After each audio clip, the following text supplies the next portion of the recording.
السلام علیکم ناظرین، میں ہوں عاصم اور آپ دیکھ رہے ہیں عاصم آفیشیل۔ ناظرین، یقیناً آپ نے سنا ہوگا کہ 2023 میں معاہدہ لوزان ختم ہو جائے گا اور ترکی پر لگائی گئی پابندیاں ختم ہو جائے گی، اور یہ بھی امید ظاہر کی جاتی ہے کہ ترکی میں دوبارہ نظام خلافت عثمانیہ کو بحال کر دیا جائے گا۔ کیا آپ جانتے ہیں کہ معاہدہ لوزان ہے کیا؟ کیا واقعی معاہدہ لوزان کے تحت ترکی پر کچھ پابندیاں عائد کی گئی تھی یا نہیں؟ معاہدہ لوزان کس نے کیا، کب کیا اور کیوں کیا؟ یہ تمام تفصیلات آج کی اس ویڈیو میں آپ کے سامنے پیش کی جائے گی۔ ویڈیو میں آگے جانے سے پہلے اگر آپ ہمارے چینل پر نئے ہیں تو عاصم آفیشیل کو سبسکرائب کریں، جہاں آپ کو ایسے مزید انفارمیٹیو اور منفرد ویڈیو ملے گی۔ ناظرین، معاہدہ لوزان 24 جولائی 1923 کو سوئٹزرلینڈ کے شہر لوزان میں پہلی جنگ عظیم کے اتحادیوں اور ترکی کے درمیان طے پایا۔ کیونکہ یہ معاہدہ لوزان کے مقام پر طے پایا، اسی لیے اسے معاہدہ لوزان کہا جاتا ہے، جیسا کہ ماضی میں معاہدوں اور جنگوں کے نام ان کی مقامات سے منسوب تھے۔ ناظرین، آپ کو یہ جان کر حیرت ہوگی کہ ترکی کا معاہدہ لوزان وہ معاہدہ ہے جس کے تحت پہلی دفعہ جمہوریہ ترکی کو عالمی سطح پر بطور آزاد ریاست تسلیم کیا گیا۔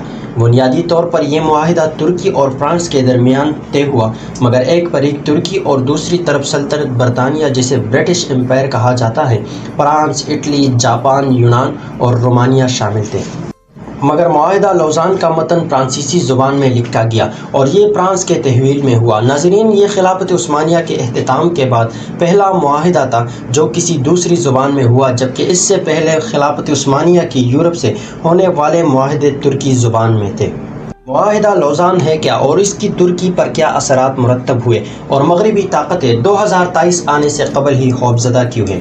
اور ترکی صدر رجب طیب اردوان اپنی تقاریر میں 2023 کا ذکر کرتے ہوئے یہ کیوں نظر آتے ہیں کہ 2023 کے بعد ترکی پہلے جیسا نہیں رہے گا؟ ناظرین، معاہدہ لوزان جنگ عظیم اول کے فاتح قوتوں کے درمیان طے پایا۔ اس وقت صورتحال یہ تھی کہ فاتح قوتیں ترکی کے بڑے حصوں پر قابض ہو چکی تھیں۔ ان قوتوں میں سے برطانیہ نے وہ خطرناک اور ظالمانہ شرائط معاہدہ لوزان میں شامل کروائی تھی جن کے روح سے ترکی کی ہاتھ پاؤ باندھ دی گئی تھی، اور ترکی کو اگلے 100 برس تک معاہدے پر عمل درآمد کا پابند قرار دیا گیا تھا۔ نمبر 1، معاہدہ لوزان کے روح سے خلافت عثمانیہ ختم اور سلطان کو ان کے خاندان سمیت ترکی سے جلاوطن کر دیا تھا۔ نمبر 2، خلافت کے مملوکات ضبط کر لی گئی تھی جن میں سلطان کی ذاتی املاک بھی شامل تھی۔ نمبر 3، ترکی کو ایک سیکولر اسٹیٹ قرار دیتے ہوئے دین اسلام اور خلافت سے اس کی تعلق کو ختم کر دیا گیا تھا، یہاں تک کہ عربی زبان پر پابندی عائد کر دی گئی تھی، اور ترکی میں عربی زبان میں اذان دینے پر بھی پابندی عائد کر دی گئی تھی۔ نمبر 4، ترکی اپنی سرزمین پر یا کہیں اور پیٹرول کے لیے ڈرلنگ نہیں کر سکے گا اور اپنی ضرورت کا سارا پیٹرول امپورٹ کرنے کا پابند ہوگا۔